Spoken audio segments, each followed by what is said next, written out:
الحمد لله نحمده ونستعينه ونستغفره ونؤمن به ونتوكل عليه ونعوذ بالله من شرور أنفسنا ومن سيئات أعمالنا من يهده الله فلا مضل له ومن يضلل فلا هادي له ونشهد أن لا إله إلا الله وحده لا شريك له ونشهد أن سيدنا وسندنا وحبيبنا وشفيعنا ومولانا محمدا عبده ورسوله صلى الله تعالى عليه وعلى آله وأصحابه وبارك وسلم.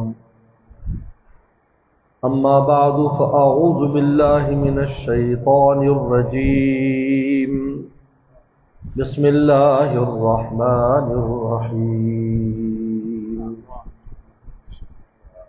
إن أولياؤه إلا المتقون. قال تعالى الذين آمنوا وكانوا يتقون. قال النبي صلى الله عليه وسلم أحبب من شئت فإنك مفارقه، أو كما قال عليه الصلاة والسلام. صدق الله وصدق رسوله النبي الكريم. میرے محترم دوستو، آج بڑی غرض تو آپ حضرات کی ملاقات ہے، اس لیے کہ طبیعت میں بہت تھکاوٹ بھی ہے، جسم میں تکلیف بھی ہے، لیکن آپ حضرات کی ملاقات کیونکہ عرصہ ہو گیا سفر کی وجہ سے، اللہ کا فضل ہے، اللہ نے اپنے فضل خاص سے برطانیہ جیسے دارالکفر میں اپنی محبت کی بات کرنے کی توفیق بخشی.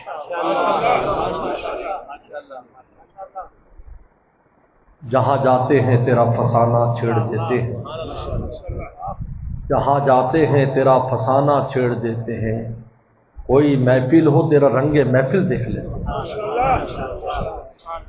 اللہ کی محبت ہر انسان کی فطرت میں داخل ہے، یاد رکھو، ہر انسان میں یہ فطری چیز ہے، کیونکہ رب ہے اور رب سے محبت ہونا ایسی ہے جیسے ماں باپ سے فطری ہے. ماں باپ کی محبت بچے کو کسی یونیورسٹی، اسکول، کالج میں، مدرسے میں نہیں سکھائی جاتی، فطری طور پر اس کے اندر ہے. اللہ نے اس کے اندر محبت رکھی، اور مولانا رومی نے تو کتنی اونچی بات کی ہے. وہ فرماتے ہیں کہ جب بچہ پیدا ہوتا ہے، کیونکہ آج ہی مولانا طلحہ کا بیٹا پیدا ہوا، اسی سے یہ مثال بھی خوب آئی. مولانا رومی فرماتے ہیں کہ جب بچے کو ماں سے جدا کرتے ہیں، پیدا ہوتا ہے تو اس کی نال کاٹتے ہیں، نال، دائی نال کاٹتی ہے اور پھر اس کو گانٹھ لگاتی ہے، ناف کی جگہ پر وہ نال ہوتی جو بعد میں گر جاتی ہے. وہ جو گانٹھ لگاتی ہے تو اس میں ایک شرط لگاتی ہے. شرط کیا لگاتی ہے کہ دیکھ بیٹا، تو ماں سے جدا تو ہو رہا ہے لیکن زندگی بھر اس کی محبت میں مبتلا رہنا. محبت ختم نہیں ہونی چاہیے تیری اور ماں کی، ظاہری جدائی ہے، حقیقی جدائی نہیں. تیرا دل ماں کی محبت میں مبتلا رہنا چاہیے. تو عمر کے کسی حصے میں پہنچ جائے انسان، اس کو ماں یاد آتی ہے. عجیب بات ہے، باپ سے زیادہ ماں کو یاد کرتا ہے، کیونکہ ماں تکلیف اٹھاتی ہے. رسول اللہ سے صحابہ نے پوچھا من ابرو یا رسول اللہ، میں کس سے نیکی کروں؟ پر میں امک ماں سے کر. پھر کس سے کروں گا؟ امک ماں سے کر. کہا پھر کس سے کروں گا؟ امک ماں سے کر. کہا پھر کس سے کروں؟ پر میں ابا کا باپ سے کر، کیونکہ ماں موت سے گزرتی ہے. اسی وجہ سے اس عمل پر کہ ولادت کے دوران اگر عورت فوت ہو جاتی ہے تو اس کو شہداء میں شمار کیا رسول اللہ نے. بخاری میں حدیث ہے المبتون شہید، کہ جو پیٹ کے مسئلے میں اور حمل میں فوت ہو جاتی اس عورت کو شہید قرار دیا پیغمبر صلی اللہ علیہ وسلم۔ تو مولانا رومی بڑی پیاری بات کرتے ہیں کہ جب وہ نال کاٹی تو شرط لگائی کہ بیٹا ظاہری جدائی تو ہو رہی ہے لیکن دل سے جدا نہ ہونا۔ کہا کہ اللہ نے بھی ہماری روحیں جب اوپر تھی تو جب زمین پر بھیجا تو ہماری بھی نال کاٹی تو یہ کہا کہ زمین پر تو جا رہا ہے لیکن میری محبت میں مبتلا ہے۔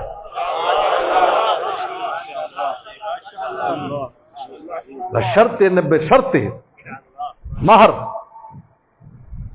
بریدان کے اس شرط پر مجھے جدا کیا کہ دنیا میں جاؤ یہ نعمتیں تیلے منائیے۔ ان دنیا خلقت لکم، پورا عالم تیرا ہے، انکم خلقتم لآخرہ، لیکن تم میرے ایک ٹکڑے میں رسول اللہ نے پوری زندگی بند کر دی کہ پوری دنیا تمہاری ہے لیکن تم میرے ہو، تم یہ دل کسی کو نہ دینا، یہ دل صرف مجھے دینا ہے، میں اسی شرط پر زمین پر بھیجتا ہوں، جاؤ۔ یہ فرمایا کہ والذین آمنوا اشد حبا للہ، ایمان والوں کو سب زیادہ محبت اللہ کی ذات سے ہوتی ہے، یعنی ایمان کامل نہیں ہوتا جب تک اس کو خدا کا عشق نصیب نہیں ہوتا۔ یہ فطری چیز ہے۔ جہاں آپ اللہ کی محبت کی بات کریں گے پوری دنیا میں، سب سے پہلے تو ایمان شرط ہے، کیونکہ جب ایمان انسان لے آتا ہے، اب اس قابل ہو گیا، یہ ڈگری اس کے ہاتھ میں آ گئی کہ یہ عاشق بن سکے۔ جس طرح خاص ڈگریاں ہوتی ہیں، بلکہ میں نے وہاں کیونکہ وہاں کے پڑھا لکھا ماحول ہے، کوئی ایک انسان بھی ایسا نہیں جو جی سی ایس سی جس نے نہ کیا ہو۔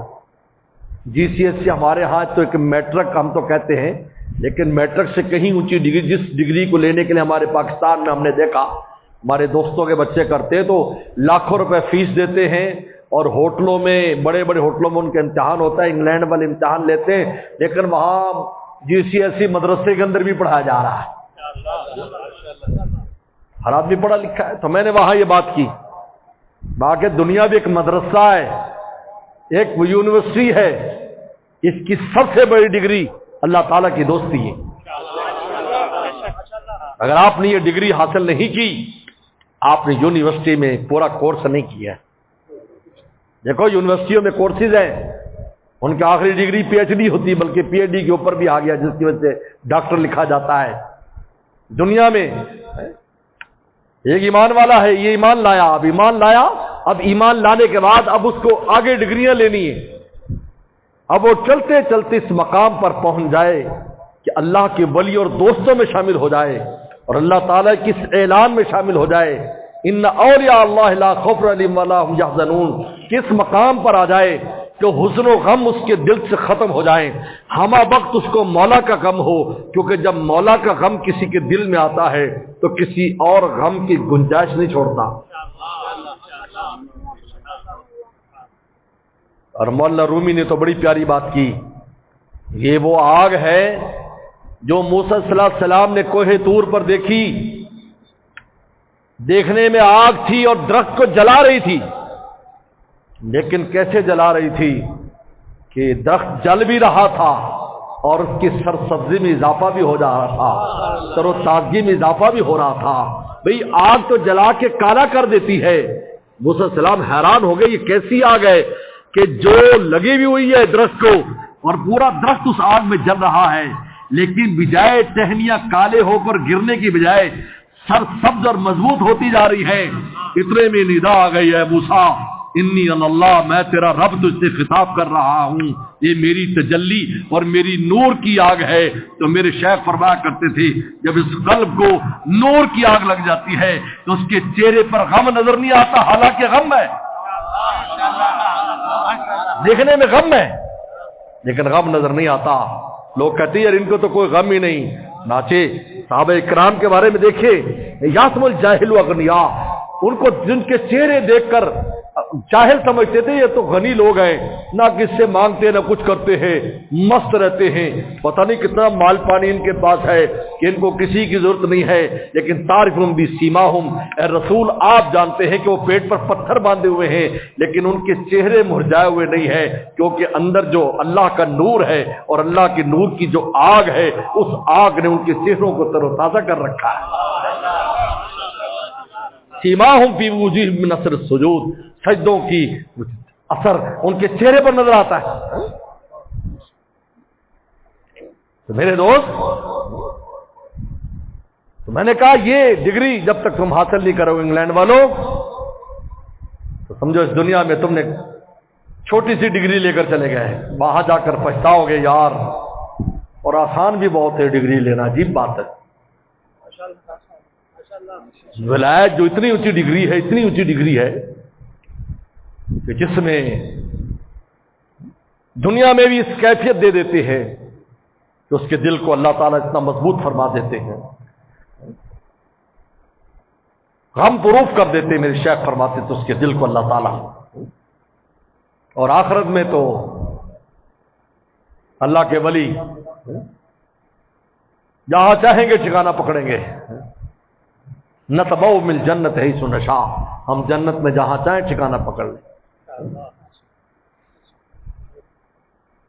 اور ہے بہت آسان، بہت آسان۔ پہلا ایمان، پھر تقوی اور تزکیہ اور اللہ والوں کی صحبت، عاشقوں کی صحبت۔ ایمان آ گیا، تقوی نفس کے خلاف چلنا، دعوت دی۔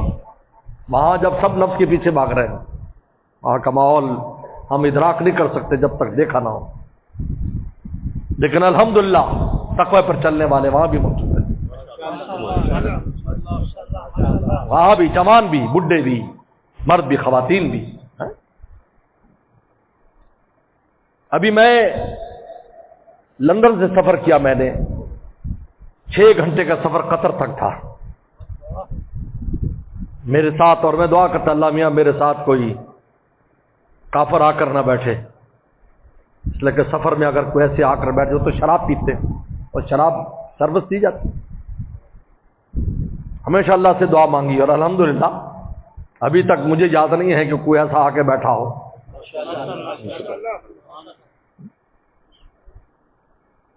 ایک چھوٹی سی بچی آ کر، کوئی 6-7 سال کی بچی چھوٹی سی آ کر ثقافت نے لیا ہوا میرے ساتھ بیٹھ گئی۔ میں نے اس کو انگریزی میں پوچھا، میں نے کہا کہ بہت خوبصورت پڑوسی اللہ نے مجھے دیا ہے، تمہارا نام کیا؟ انہوں نے کہا میرا نام آسیہ ہے۔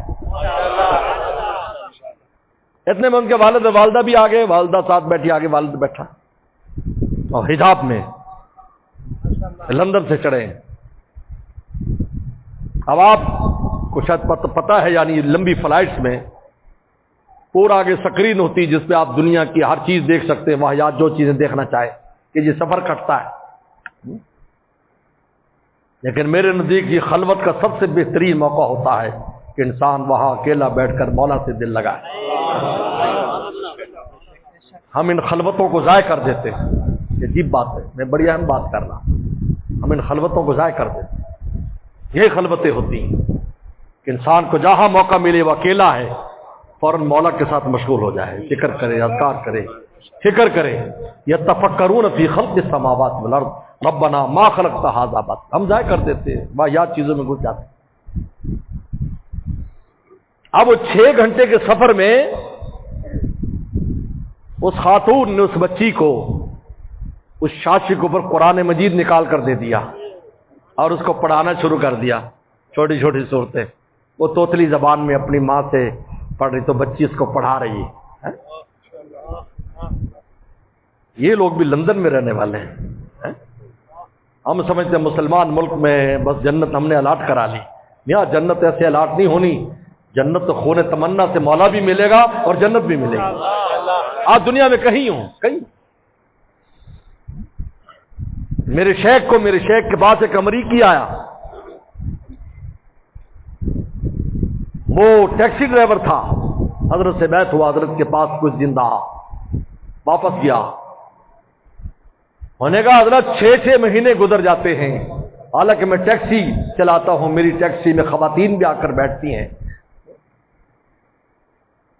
نے کہا 6 مہینے گزر جاتے ہیں، میری نگاہ کسی عورت پر نہیں پڑتی۔ یہ ہے، یہ تقویٰ ہے۔ ماحول سے متاثر ہونا منافق کا کام ہے، مومن کا کام نہیں۔ وہاں میں نے ایک بیان میں کہا، لوگوں کو بہت سمجھ میں آئی، اس کی ٹرانسلیشن بھی انگلش میں ہو رہی تھی۔ میں کہ ماحول پر چلنا، منافقین کو جو ماحول میسر تھا، روئے زمین پر کسی کو ایسا ماحول میسر نہیں آیا، لیکن انہوں نے ماحول کی کیا قدر کی، منافق ہوئے۔ بتائیے، رسول اللہ کے پیچھے نمازیں پڑھتے تھے، پیغمبر سلام کی صحبت میں بھی آ کر بیٹھتے تھے، حضور صلی اللہ علیہ وسلم کو چلتا پھرتا دیکھتے تھے، حضور صلی اللہ علیہ وسلم کو اترے ہوئے قرآن کو رسول اللہ کی زبان سے سنتے تھے، لیکن انہوں نے اس ماحول سے کیا فائدہ اٹھایا؟ آپ مجھے بتائیں، اس ماحول سے کوئی فائدہ اٹھایا؟ اور اب ایسے کرنی اس ماحول میں نہیں تھا، سینکڑوں میل دور تھا، لیکن محبوب کے عشق اس کے قلب میں تھا۔ رسول اللہ عمر سے کہہ رہے ہیں، تیرے زمانے میں ایک اویس نامی میرا امتی آئے گا، اس سے اپنے لیے بھی دعائیں مغفرت کرانا اور میری امت کے لیے بھی دعائیں مغفرت کرانا۔ بتائیے، آج ہم ماحول پر ڈال دیں۔ میں نے وہاں شد و مت سے یہ بات کی، وہ حضرت ماحول بہت خراب، نہ نہ نہ نہ نہیں، پھر تمہیں شیر کس لیے بنایا؟ ایمان کا مطلب ہے تم اللہ کے رستے کے شیر ہو، تو شیر یہ کہے جی گیدڑ بہت ہے، یہاں لومڑیاں بہت ہیں، میں کیا کروں؟ تو اس کو کیا کہا جائے گا؟ بے وقوف ایک دہاڑی مار دے، بس یہی کہا گئی ہے، سب کا پیشاب خطا ہو جائے۔ اس لیے میرے شیخ فرماتے تھے کبھی الیکشن نہیں ہوتا جنگل میں، اگر الیکشن ہو تو بندر جیت جائیں گے، گیدڑ جیت جائیں گے، لیکن شیر کہتا ہے آؤ الیکشن کون کر میرے مقابلے پہ آتا ہے؟ کون آتا ہے؟ وہ کہتا ہے نا، شیر نے 3 چیزیں شکار کی، تو بھیڑیے کے ساتھ مل کر اور لومڑی کے ساتھ مل کر، گدھا تھا، ایک خرگوش تھا اور ایک کوئی اور چیز تھی۔ انہوں نے کہا کیسے تقسیم کریں؟ بھیڑیے نے کہا کہ آدھا آدھا کرو۔ انہیں زور سے ایک پنجہ مارا، اس کا یہ نکال دیا اور وہ ٹے ٹے کرتا گیا۔ لومڑ سے پوچھا کیسے تقسیم کریں؟ بادشاہ تقسیم کا کیا مطلب ہے؟ ایک ناشتہ آپ کا، ایک دوپہر ایک شام۔ عقل آ گئی۔ انہوں نے کہا ہمیں اس کی ضرورت ہی نہیں، آپ اس سے ناشتہ فرمائیں، اس سے آپ لنچ کریں، اس سے ڈنر کریں۔ ہاں تو سمجھدار ہے، تو نے صحیح فیصلہ دیا ہے۔ اللہ نے مومن کو اپنے رستے کا شیر بنایا ہے، اس لیے حضرت عمر رضی اللہ عنہ کی قول میں اس طرح اشارہ ہے، لا یروغ روغان سالب، مومن لومڑیوں والی چال نہیں چلتا۔ کیا مطلب اس کا؟ یعنی شیر ہے نا، شیر ہے۔ میں تو افریقہ جاتا ہوں، افریقہ میں ہر جانور اگر اس کو پتہ چل جائے شکاری ہے، وہ چھپ جائے گا، ادھر ادھر بھاگے گا۔ شیر چھپتا نہیں ہے، سیدھا آ کر اس پر حملہ کرے گا، اس کو پتہ ہے گولی مارے گا اور میں مر جاؤں گا، لیکن وہ کبھی چھپے گا نہیں، بلکہ سیدھا آئے گا اور شکاری پر حملہ کرے گا، کبھی کامیاب ہو جائے گا یا کبھی اس کی گولی کھا کر دنیا سے رخصت ہو جائے گا۔ لیکن باقی سارے جانور جو ہے نا وہ شکاری کو دیکھ کر چھپ جاتے ہیں۔ حضرت عمر نے کتنے سینکڑوں سال پہلے فرمایا، لا یروغ روغان سالب، مومن جو ہے وہ لومڑیاں میں چال نہیں چلتا، شیر والی چال چلتا ہے۔ لومڑی ماحول کو دیکھ کر چلتی ہے، فرمایا کہ نہیں، شیر مولا کو دیکھ کے چلتا ہے، شیرانہ طاقت پر چلتا ہے، اس پر چلتا ہے کہ میرے مولا نے مجھے کیا بنایا ہے، میں اس پر رہوں گا۔ بھائی ماحول کا کیا ہے؟ یوسف صلی اللہ علیہ وسلم کا ماحول کتنا خراب تھا،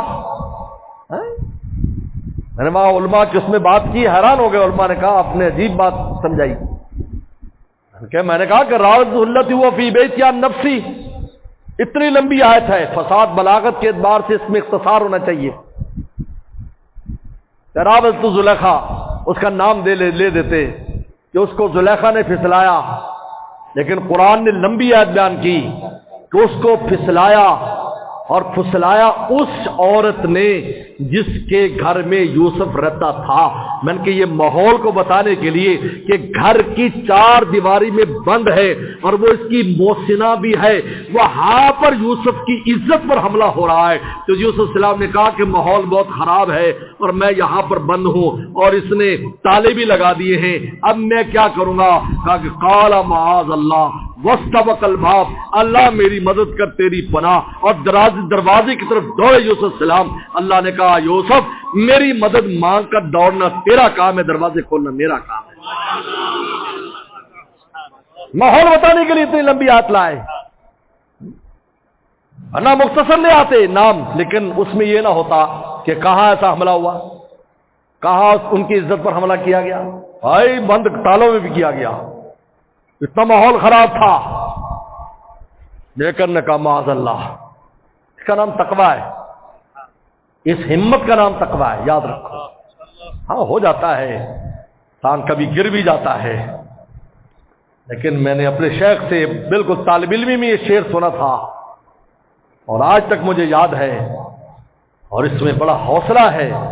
کسی اللہ والے کا شعر ہے, اس طرح سے ہم نے طے کی منزلیں, اس طرح سے ہم نے طے کی منزلیں, گر پڑے گر کر اٹھے, اٹھ کر چلے آخر پہنچ گئے. اس طرح سے ہم نے طے کی منزلیں, گر پڑے گر کر اٹھے, اٹھ کر چلے. یہ کیا ہاتھ پاؤں بھی ڈھیلے ڈال دے انسان. اب جب تقوی پر آتا ہے, اب اس کا تزکیہ ہوتا ہے, اس کا باطن پاک ہوتا ہے, اب اندر پاک ہوتا ہے, پاکیزگی آتی ہے. ایسی پاکیزگی فرشتے بھی پیش نہیں کر سکتے, یاد رکھو. اور قرآن کا قد افلح من تزکا, فرمایا تو فلاح پا گیا جب تیرا باطن اور ظاہر پاک ہو گیا, تو فلاح پا گیا ہے. قد افلح من تزکا, لہذا ظاہری گندگی کی بھی سختی سے رسول اللہ نے سختی سے تنبیہ فرمائی. ظاہری گندگی پر فرمایا سب سے زیادہ سخت عذاب اس کو ہوگا جو پیشاب وغیرہ میں احتیاط نہیں کرتا, نجس کپڑوں میں رہتا ہے, قبر میں سب سے زیادہ سخت عذاب اس کو ہوگا. اور باطنی گندگی کا بھی کہا کہ اگر اس کے دل میں رائی کے برابر کبر ہوگا, عجب ہوگا, فرمایا جنت کی خوشبو بھی نہیں سونگے گا, شہوت ہوگی, کچھ ہوگا, فرمایا کچھ کا دل بھی زانیوں میں شمار ہوگا. القلب یتمنا و یشتہی, قرآن بھی شہوت, قرآن کا حدیث میں آتا ہے کہ دل بھی شہوت پیدا کرتا ہے, تمنائیں کرتا ہے. فرمایا یہ دل زنا میں مبتلا ہے, اس کا آنکھ زنا میں مبتلا ہے, کان زنا میں مبتلا, ہاتھ پاؤں زنا میں مبتلا ہے.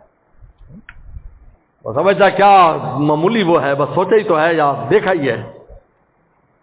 رسول اللہ کیا فرما رہے ہیں, بخاری کی حدیث ہے, جن العین نظر, یہ دیکھنا بھی زنا ہے. تو باطنی گندگی جب باطن کو پاک کرتا ہے, ظاہر کو پاک کرتا ہے, قد افلح من تزکا, قرآن اعلان کرتا ہے یہ فلاح پا گیا. فلاح میں نا خیر الدنیا والآخرہ, اس کو دنیا کی بھی خیر ملے گی, آخرت کی بھی ہر خیر ملے گی, ہر خیر. آج لوگ خیر کے پیچھے بھاگ رہے ہیں, یار ہمیں یہ چیز نہیں وہ چیز نہیں. اپنے آپ کو صحیح کر لو, آپ دیکھو کیسے دروازہ کھلتا ہے. لوگ وظیفے مانگتے, وظیفے دے دیں, حضرت وظیفہ, بھائی وظیفہ تو تب کام کرے گا نا اس وظیفے کے پیچھے تیرے عمل کی طاقت ہو, تیرے باطن کی طاقت ہو. اگر تیرے باطن گندا ہے تو مجھے بتاؤ وظیفہ کام کرے گا؟ تمام وظائف میں یہ اصول لکھا ہے کہ کوئی بھی وظیفہ اس وقت کارگر ہوتا ہے جب وہ آدمی اپنے عمل کو درست کر لیتا ہے, نماز درست کر لیتا ہے, باطن کو درست کرتا ہے, گناہوں سے بچتا ہے. اب جب وہ اللہ اللہ کرتا ہے, بس حضرت تھان نے لکھا ہے, ایک عالم تھے, کسی بزرگ کے پاس گئے اللہ اللہ سیکھنے. اب اللہ اللہ کر رہے ہیں, کچھ سمجھ نہیں آ رہا, کوئی فائدہ نہیں ہو رہا. اپنے شیخ کے پاس آئے, اللہ اللہ کر رہا ہوں, آپ کا کئی دن ہو گئے, فائدہ نہیں. سمجھ گئے ان میں کیا ہے, بیماری کیا ہے. فرمایا جاؤ یہ اخروٹوں کی ٹوکری لو, محلے میں جاؤ, بچوں میں تقسیم کرو, شرط یہ رکھو کہ جو مجھے ایک تھپ مارے گا, میری پیٹھ پر کمر پر تھپڑ مارے گا, اس کو ایک اخروٹ ملے گا. اب بچوں کو کیا چاہیے؟ بچوں نے مولوی صاحب کی اچھی درگت منائی, اخروٹوں کی ٹوکری خالی, اور پگڑی بھی نیچے گری ہوئی, کپڑے بھی میلے, چوٹ کا بھی اثر, ہاتھ میں ٹوکری لیے ہوئے اب ڈھیلے ڈھیلے ڈھیلے ڈھیلے آ رہے ہیں. شیخ نے کہا جاؤ غسل کرو، کہا مسجد میں بیٹھو اللہ کرو۔ شیخ فرماتے تھے ایک اللہ کہا زمین سے آسمان تک نور ہی نور ہو گیا، ایک اللہ۔ کہا شیخ یہ کیا؟ کہا یہ تیرے اندر کبر تھا، علم کا پندار تھا کہ میں عالم ہوں ایسا ہوں، اس کا جب علاج ہو گیا خدا کا راستہ کھل گیا۔ حجاب تو یہی ہے، انسان خود حجاب ہے اصل میں۔ ہر خیر کے سامنے میں اور آپ خود رکاوٹ ہیں۔ ہمارے دادا مرشد شاہ ابرالحق صاحب فرماتے تھے کہ اوپر سے خیر نازل ہوتی ہے کیونکہ اللہ نے لکھی ہوئی ہے، میرا آپ کا رزق لکھا ہوا ہے، عزت ہر چیز لکھی، وہ آ رہی ہے۔ نیچے سے گناہ کا ٹرک اس کو رستے میں روک دیتا ہے، بھائی رک جا بھائی، یہاں نہیں اترنا، نہیں آنا۔ اب بتاؤ کہ جہاز اترنے والا ہو کسی ایئرپورٹ پر اور نیچے سے اس طرح ملے کہ دشمن بیٹھے ہیں، پاگل ہے جو وہاں پر جہاز اتارے گا، وہ کہیں اور لے جائے گا، کسی اور کے ایئرپورٹ پہ اتار دے گا، کسی اور کو دے دے گا۔ اللہ فرمایا اس قابل نہیں، ادھر دے دو بھائی۔ تزکیہ باطن کا پاک ہونا، اور یہ صحبتیں بزرگوں کی صحبت سے آتا ہے۔ کونوا مع الصادقین، سچوں کے پاس رہو، ان سے دل جوڑو اپنا۔ مہر پاکارا درمیانے دل نشاں، مولانا رومی فرماتے ہیں پاک لوگوں کی محبت کو اپنے دل میں بسا لو۔ دل مدا اللہ بمہر دل خوشا، اپنا دل ان اللہ کے پیاروں کو دے دو، یہ تمہارے دل کو بھی پیارا کر دیں گے، اس کے بغیر امکان نہیں ہے، کیونکہ اللہ کا راستہ ہے، اکیلے نہ چل سکو گے محبت کی راہ میں چل رہا ہوں، آپ میرے ساتھ آئے۔ اب نکاح میں اکیلا طے کر لوں گا، اکیلا نہیں ہے، اس لیے پیغمبر کو بھیجا جاتا ہے، صحابہ بنتے ہیں، صحابی کو بھیجا جاتا ہے، تابعی بنتے ہیں، تابعین کو بھیجا جاتا ہے، تبع تابعی بنتے ہیں، ولیوں کو بھیجا جاتا ہے، ولی بنتے ہیں۔ یہ اللہ نے نظام رکھا ہے۔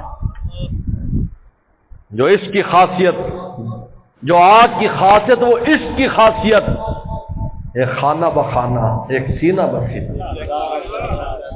میں نے وہاں بچوں میں انگریزی میں بھی بیان کیا تھا، تو اس میں میں نے مثال دی، ان بچوں سے پوچھا چراغ، میں نے کہا دیکھو چراغ کو کیسے جلاتے ہو، ماچس سے جلا لیا، ایک چراغ جل گیا،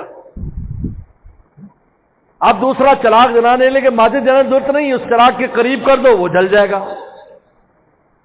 وہ کینڈل زیادہ سمجھتے ہیں، چراغ میں کینڈل یعنی موم بتی، اور سے اس ایک موم بتی سے جلاتے جاؤ۔ راگ اگر کسی کے دل میں اللہ کی محبت کی موم بتی اور چراغ روشن ہے، اپنا دل قریب کر دو، تمہاری بتی بھی جل جائے گی۔ کونوا مع الصادقین۔ الحمدللہ کا شکر ہے، بہت عافیت کے ساتھ اللہ نے دورے کو مکمل کیا، بہت سے ختمات بخاری بھی ہوئے، افتتاح بخاری بھی ہوئے، کیونکہ وہاں جولائی کے مہینے میں مدرسوں کا آخری وہ ہوتے ہیں جلسے، کانفرنسیں بھی ہوئی الحمدللہ، سیرت کانفرنس، اسی کے لیے اصل میں گیا تھا۔ ایک بڑی سیرت کانفرنس ہوتی ہے پورے یو کے کی، اس کے لیے وہ 6 جولائی کو تھی الحمدللہ، اس کے لیے انہوں نے خصوصی دعوت دی اور بار بار ان کا اصرار بھی تھا اس میں شرکت کے لیے۔ الحمدللہ وہاں اس میں بہت سے ایسے لوگ آئے ہوئے تھے جو بالکل نئے تھے، مجھے میزبان نے بتایا، انہوں نے بعد میں بتایا، انہوں نے کہا کہ آج ہمیں اللہ رسول کی عشق اور محبت کی بات سمجھ آئی ہے، مولانا صاحب نے جو بات ہمیں سمجھائی، اللہ رسول کے عشق کیسے حاصل کرنا ہے ہمیں اب پتہ چلا۔ بس میں آپ سے یہ کہتا ہوں کہ ہم یہ نہ سمجھیں کہ ہم یہاں رہتے ہیں اور مسلمان ملک پر مسلمان ہیں اور بس بخشے بخشائے ہیں، نہیں۔ وَلَقَدْ جِئْتُمُونَا فُرَادَىٰ، اللہ فرماتے اکیلے اکیلے میرے پاس آؤ گے تو مجمع نہیں آئے گا، یہ باول نگری آ گئے جی، لوری آ گئے جی، پاکستانی آ گئے جی، وَلَقَدْ جِئْتُمُونَا فُرَادَىٰ، تم اکیلے میرے پاس آؤ گے۔ وہاں اللہ پوچھیں گے ابھی کیا کر لے کے آئے تم، یہ کوئی اور کچھ نہیں پوچھی جائے گی، بچھا گئے قبر میں بھی تیرے سمن ربو کا ماں دین کو من آدر جلو، حشر میں بھی سوالات یہی ہے، جوانی کہاں خرچ کی، پیسہ کہاں خرچ کیا، فلاں چیز کہاں خرچ کی، علم پر کیا مطلب، ذات کے بارے میں۔ ہر آدمی کو اپنے اوپر محنت کی ضرورت ہے، یہ نہ دیکھے یار جو سب ہے تو کوئی نہیں وہ ساتھ ہوگا، یہ جی وہ مولانا صاحب فلانا ایسا کر رہا ہے، ہم کر لیں گے تو کیا ہو، وہ بخشے جائے گا، ہم بھی بخشے جائیں گے، استغفر اللہ، ایسی بات نہ کر، وہاں جائے گا تو پتہ چلے گا کس بھاؤ بکتی ہے۔ مولوی کو کوئی پرانا دھکا لگ سکتا ہے، تیرے پاس تو دھکا بھی نہیں ہے۔ میرے شیخ سے کسی نے کہا مولوی مرغے بہت کھاتے ہیں، میرے شیخ نے اس آدمی سے کہا تم کبھی اللہ کے لیے مرغا بنے ہو؟ کہ نہیں۔ فرمایا جو اللہ کے لیے مرغا بنتے ہیں وہی مرغے کھائیں گے نا۔ بچے ہوتے مرغا بنا، قاری صاحب مرغا بنے، اب تو خیر ختم ہو گیا، بنانا تو نہیں چاہیے، لیکن بہرحال میرے شیخ فرماتے مرغا بن بن کر ان کو مرغوں سے مناسبت ہو جاتی، ساری مرغیاں انہیں کے پاس ہی آتی، کیونکہ مرغے کے ارد گرد مرغیاں پھرتی۔ دوسرے پر قیاس نہ کرے، ویسا ہے تو مجھے کیا ہے، نہیں بھائی، بلکہ جی تم تیرا میرا ہر ایک کا معاملہ خدا کے ساتھ کھیلا آتا کھیلا جائے گا۔ اللہ مجھے بھی کیا میں بھیجا تھا، کیا کیا تو تیری نال تو اس لیے کاٹی تھی کہ میری محبت میں مبتلا رہا، تو وہاں جا کر کسی اور کام میں پڑ گیا، اور محبوب بنا لیے، اور چاہتوں والے بنا لیے ہیں۔ اللہ مجھے اور آپ کو عمل کی توفیق عطا فرمائے، سفر کو اللہ بخشت قبول نصیب فرمائے۔ واخر دعوانا ان الحمد للہ۔